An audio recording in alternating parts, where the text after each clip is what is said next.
Nang sanggol na hininalang ginahasa at natagpo ang patay sa ilalim ng isang jeep sa San Juan. Ang mga magulang ng biktima puno pa rin ng paghihinagpis at gusto na lamang daw magsimula muli sa kanilang probinsya. Balitang hatid ni Isay Reyes.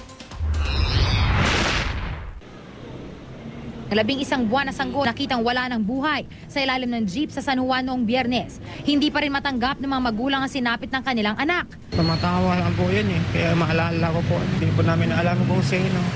Para sa akin, Diyos na lang pong bahala sa kanila. Patuloy ang manhunt operation ng pulisya sa lalaking nakita sa CCTV na may bit-bit sa bata. Ang San Juan City Government naglaan na rin ng 100,000 pisong pabuya sa sino man na makakapagturo sa suspect.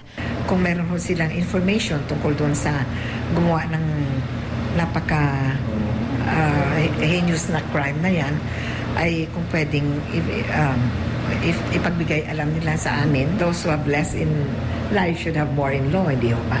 And I believe that. Sa medical legal report, may indikasyon na posibleng hinalay ang sanggol. Blunt traumatic injury to the abdomen.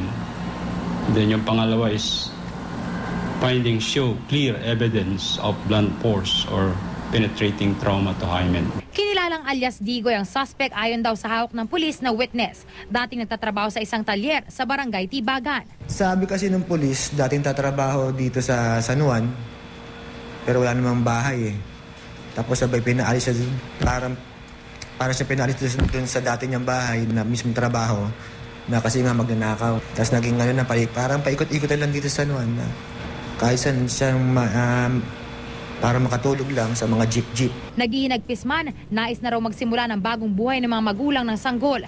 Matapos ang libing, nais na raw nilang umuwi sa kanilang probinsya sa Cebu. Isay Reyes, GMA News.